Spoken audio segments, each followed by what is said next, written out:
So now it's the opportunity for the representative voice of the class of 2016 to come to the podium and to share their words of wisdom. So I invite Niels Boender up to the stage.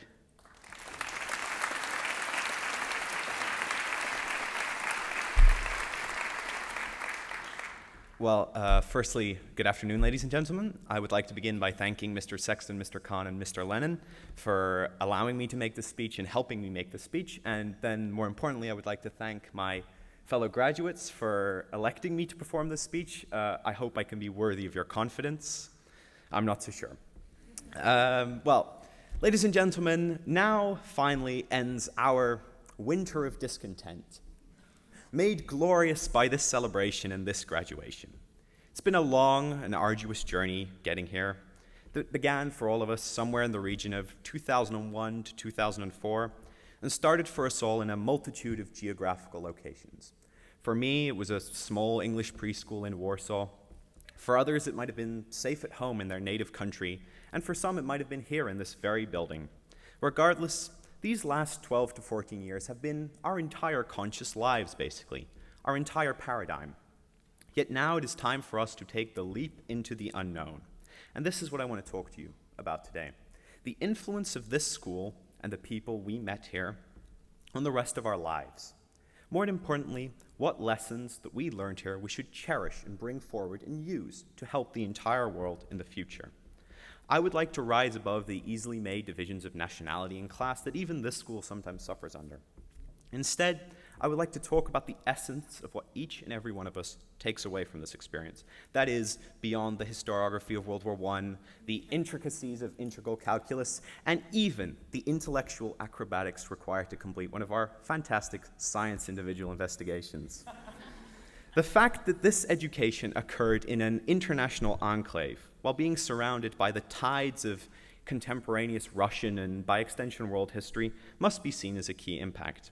When we started out in the early 2000s, there was a war in the Middle East, troubles in the EU, Putin was resoundingly winning elections on the basis of stiff upper lip militarism, and terror was on the rise. In other words, the world was going to hell in a handbasket. In between, we had a colossal financial crisis, abortive revolutions in the Middle East, and wars both within and without this country. Yet now, we seem to be right back where we started, those 14 years ago. And as every generation, and one of my favorite 80s pop artists said, we didn't start the fire, it was always burning since the world's been turning. We are about to enter this world. Most of us will still be protected in some way by the cocoon of university life, but if we finally have a shot at changing things, we will be at the plate. We are perfectly positioned both in time and with the correct experiences to take strides to solve the accumulating problems of the world today. Ladies and gentlemen, I'm not just saying that to sound insightful or motivational. You have the power, due to who you have met here and what you have learned here, to overcome petty nationalisms and the things that separate people, preventing them from solving the problems of the world. This is the only place in the world, I would wager, where you can hear a Lithuanian American address a Korean in Russian and expect to hear a response. How can people like that refuse a refugee basic care or try to occupy another one's territory? In my opinion, all wars, all terror, all authoritarian regimes, all gross inequality stem from small worldviews and even smaller attitudes towards culture and nationality. I would say that the most significant thing that these 2 years in Moscow and the past 12 years at international schools have taught me is that nothing defines individuals but their own choices regarding who they want to associate with and how they carry themselves in life. It's easy to paint the world as a dialectic, a clash of civilizations, where they are taking your jobs, they are fascists, they are trying to bomb you.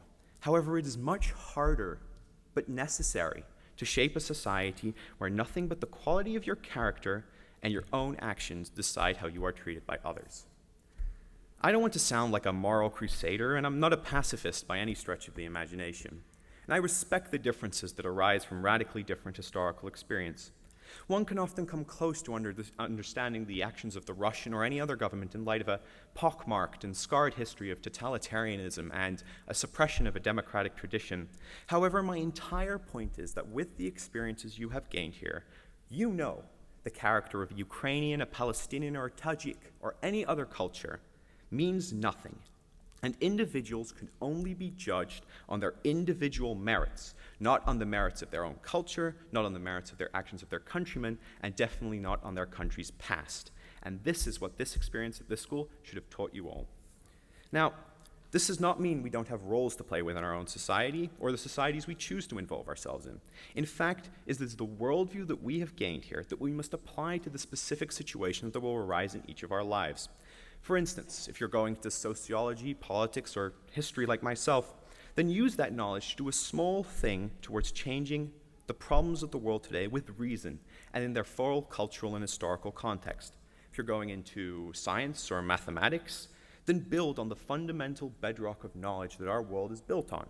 If it's rather business or economics that you're going into, then know that the tools that as of yet are harming the world can be used to lift hundreds of millions out of poverty and allow the world to develop sustainably and efficiently. Finally, arts and languages make the world a more enlightened and tolerant place, a role that is equally as, if not more important than the others. But in all cases, regardless of what you're going to do, break through the bubble of upper-class academia, of the esteemed institutions you'll all be attending, and do something real with your education. Help real people that were less fortunate than yourselves.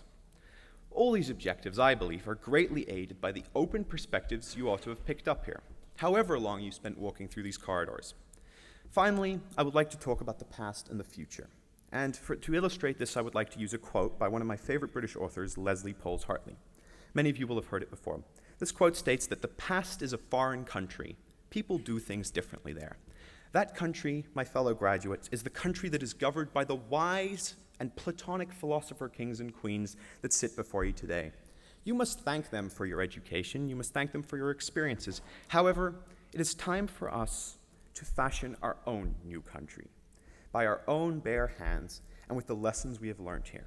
And we have to fashion this country with a new culture, a new government, new core principles regarding ethics and culture. I wish you all good luck in this task. You're going to need it, and I only hope that you succeed in this task for the sake of all our futures. Thank you very much for listening.